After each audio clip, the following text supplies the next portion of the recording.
सूर्य को अर्घ देना हमारे धर्मों में जैसे कि आप कोई भी पर्व हो गया, व्रत हो गया, त्योहार हो गया, उसमें सूर्य अर्घ देने की बात कही जाती है। वहीं अगर हम लोग एक बात करें छठ पूजा की, तो वहाँ पर सूर्य के अस्त होने पर अर्घ दिया जाता है। अगर मैं इसके विज्ञान के बारे में आपसे पूछूं कि इतना फर्क क्यों, सुबह जब अर्घ हम लोग देते हैं उसका क्या महत्व है, और शाम में सूर्यास्त होते समय जो अर्घ दिया जाता है उसका क्या महत्व है? तो सूर्य अर्घ आप दोनों समय दे सकते हैं, सूर्य उदय या सूर्य।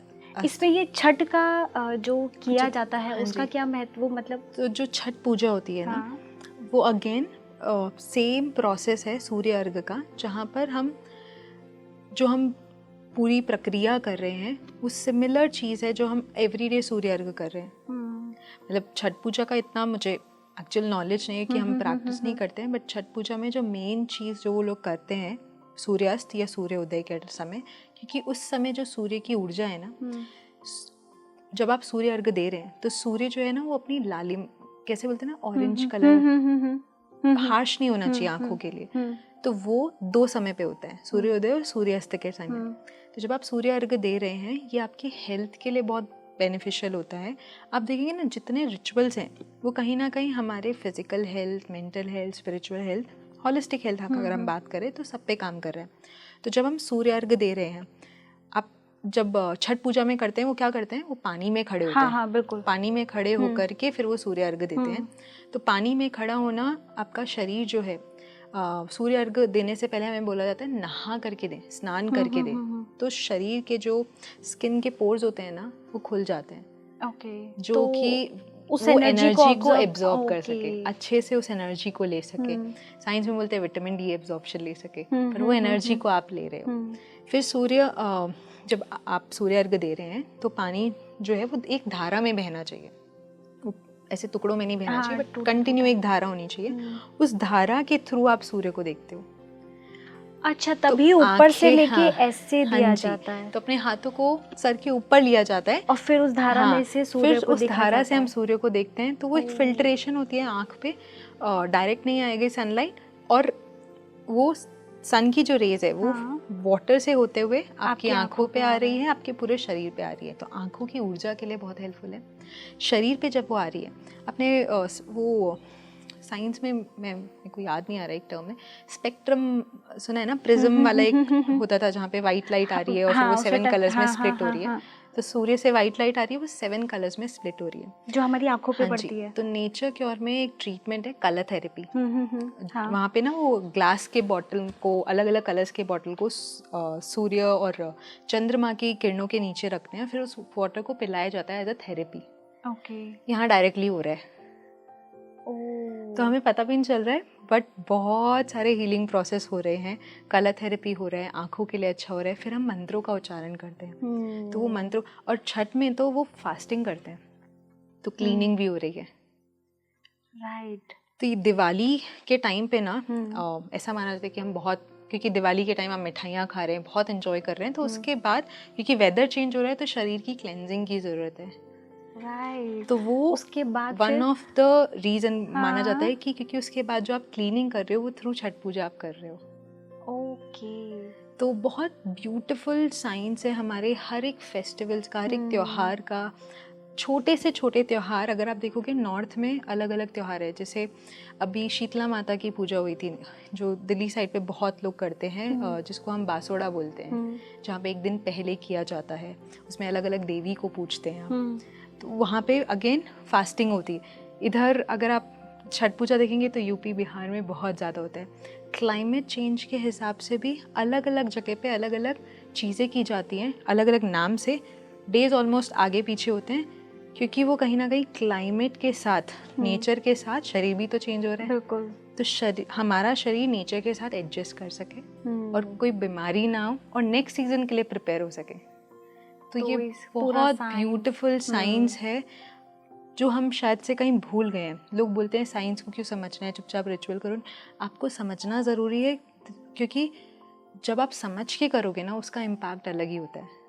और तब अच्छे से कर पाएंगे। अच्छे अभी से आप जैसे कर पाएंगे। जैसे आपने ये बात कही ना, ऊपर हाथ देकर दे मतलब करके। ऐसे ऊपर करके जी। और फिर उसके धारा में सूरज को देखना। हम लोग क्या कहते हैं कि हमें अर्घ देना है, सिंपल ऐसे। सिंपल ऐसे। आपको पता है आपको Right? टोस पे भी खड़ा होना होता है। आपके जो काफ मसल है और हाँ। एंकल है उसको स्ट्रेंथन करता है, तो आपको टोस पे खड़े होके हाथों को ऊपर ऊपर कर- से लेते हुए और ऐसे फिर धारा देना देनी चाहिए। है। और फिर उसके बाद वो जो जल है उसको आंखों पे स्पर्श करना है। करते हैं तो हाँ जी। हाँ। और फिर वहाँ बैठ करके आपको ध्यान करना है कुछ देर, ताकि आप जब बैठे हैं, और ऐसा बोला जाता है हल्का कपड़ा, क्योंकि शरीर एब्जॉर्ब कर सके, और आप बैठे हैं तो आप सूर्य की ऊर्जा को और ले रहे हैं। तो बहुत ब्यूटीफुल प्रक्रिया है, सिंपल प्रक्रिया है जो हर कोई कर सकता है। एक बच्चे से लेकर के एक बड़ा कर सकता है, और करते भी हैं लोग। पर रीज़न नहीं पता है तो वो कभी भी कर लेते हैं। तो सनराइज और सनसेट दोनों टाइम पे कर सकते हैं, बट आज के टाइम पे क्योंकि ऑफिस आवर्स रहते हैं, इवनिंग में पॉसिबल नहीं है, बेस्ट है सनराइज, ताकि हम वापस से नेचुरल साइकिल में चल सकें। इस साइंस को समझने के बाद समझ में आ रहा है अभी तक जो किया है पता नहीं मैंने क्या ही किया। अगर मैं अपनी बात करूँ तो और मुझे लगता है जो हमारे दर्शक होंगे वो भी समझ रहे होंगे अभी तक क्या किया था हम लोगों ने। जब जागे तभी सवेरा। वही वाली बात हो गई ना कि एक गुरु की बहुत नीड होती है ऐसे टाइम पे जो आपको सही गाइड कर पाए। जी जी, ये तो है, पर जब तक गुरु नहीं मिल रहे तो आप साधना नहीं करेंगे क्या? हाँ ये भी, तो हाँ तो ये भी है कि कैसे फिर उस चीज को किया जाए। तो बेसिक चीज, एक बेसिक चीज जो मैंने बोला ना, आप अपने इष्ट से उनसे प्रार्थना करें, एक बेसिक मंत्र बोले। चले आप मान लेते कि आपको अपने इष्ट भी नहीं पता है, ओम को तो जाप कर सकते हैं, तो ओम का उच्चारण करें, मंत्र भी बहुत सबसे पावरफुल है। तो basic way of Om chanting है, ओम में 3 स्वर है, अ उ मकारा। तो उसका एक तरीका है चांट करने का। आप किसी भी कंफर्टेबल पोस्चर में बैठेंगे, ठीक है, कमर आपकी सीधी होनी चाहिए, क्योंकि माना जाता है जो हमारी रीढ़ की हड्डी है ना, वहाँ से सारी नाड़ियाँ कनेक्टेड है, नर्व सेंटर भी है। हाँ, और नाड़ी और नर्व्स में फ़र्क है। नर्व जो है वो आपके इन्फॉर्मेशन को ब्रेन से ऑर्गन की तरफ पहुँचा रहा है। नाड़ी जो है वो प्राणास के प्रवाह को, प्राणा के प्रवाह को आपके शरीर में, जो दिखती नहीं है, अच्छा, वो साइंस को भी नहीं दिखती है, विजिबल नहीं है। हमारे ऋषिज ने उनको एक्चुअली फील किया है, उन्होंने नंबर भी दिया है, 72,000 नाड़ी बोलते हैं। हर एक हठ योगी ने अलग अलग नंबर दिया है, पर बहुत सारे हठ योगी ने 72,000 नाड़ीज बोली है, और उन नाड़ी के थ्रू हमारी बॉडी में, और उन नाड़ी के थ्रू प्राणा का प्रवाह होता है। जब वो नाड़ी ब्लॉक हो जाती है तब जाके इश्यूज क्रिएट होते हैं। तो जब हम प्राणायाम करते हैं ना, वो नाड़ियों की प्योरिफिकेशन कर रहे हैं। और ये जब शरीर पे आता है, जब बहुत ज़्यादा ब्लॉकेज हो जाती है, बहुत लास्ट में ये शरीर पे आता है, और जब वो मेडिकल रिपोर्ट में आता है ना, तब हम अलर्ट हो जाते हैं। हाँ। आपने फील किया होगा कि कभी कभी आपको अच्छा नहीं लग रहा है, पर अच्छा क्या नहीं लग रहा है आप एक्सप्रेस नहीं कर पा रहे हो, फिर बस अच्छा नहीं लग रहा है। वो अच्छा नहीं लग रहा है एक्चुअली वो साइन है। जब हमें सर्दी होती है, जुकाम होता है या गला खराब होता है, वो एक साइन है कि बॉडी में कुछ गड़बड़ है। वो एक्चुअली अलार्म है हमारे लिए, वो प्रॉब्लम नहीं है। क्या करते हैं, अवॉइड करते हैं। मौसम चेंज हो गया, दवाई ली और हो गया, और वापस काम चालू। वो अलार्म है, आपकी बॉडी को रेस्ट की ज़रूरत है, आपकी बॉडी को डिटॉक्सिफिकेशन की ज़रूरत है, सफाई की ज़रूरत है।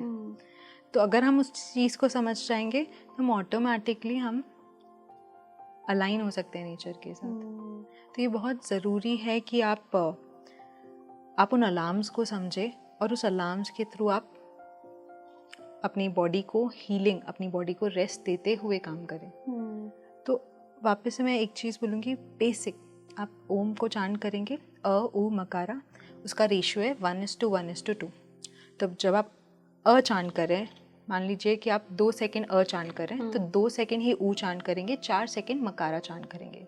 जैसे अ चांट करते वक्त आप नाभि पे ध्यान देंगे, ऊ चांट करते वक्त आप अनाहत या हार्ट जो बोलते हैं ना, हार्ट चक्र पे, अनाहत चक्र बोलते हैं जिसे, और विशुद्धि म चांट करते वक्त। तो जब आप चांट करेंगे तो आएगा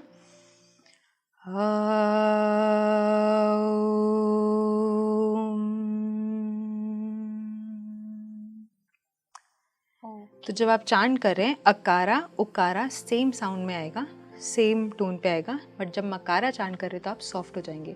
तो ओम ओम ये नहीं करना है, सिंपल आपको बैठना है। मैं एक बार और बताती हूँ।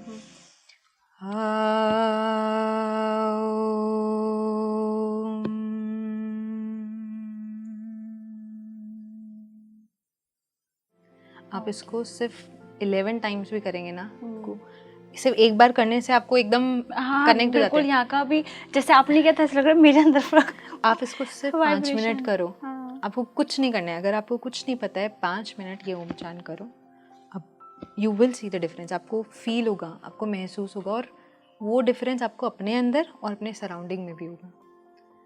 तो बेसिक, बहुत बेसिक से शुरुआत करो, प्रे करो, ऑटोमेटिकली आपको रास्ते दिखाए जाएंगे। कहीं ना कहीं से कॉलिंग आ जाएगी, कहीं ना कहीं से कुछ ना कुछ, तो वो अपने आप रास्ते आ जाएंगे। तो यही करना जो है हर चीज़ का सल्यूशन है, ऐसा मान सकते हैं आप। ऐसा मानिए कि आप स्टार्ट तो कीजिए, राइट। क्योंकि स्टार्ट करने से पहले ना हमारे अंदर ना फियर बहुत आ गया। अब ये गलत करोगे तो ये हो जाएगा, ये करोगे तो वो हो जाएगा। आप बेसिक जो नहीं आता है, ठीक है, आप ये करो और प्रे करो और विश्वास रखो, वो रास्ता दिखाएंगे।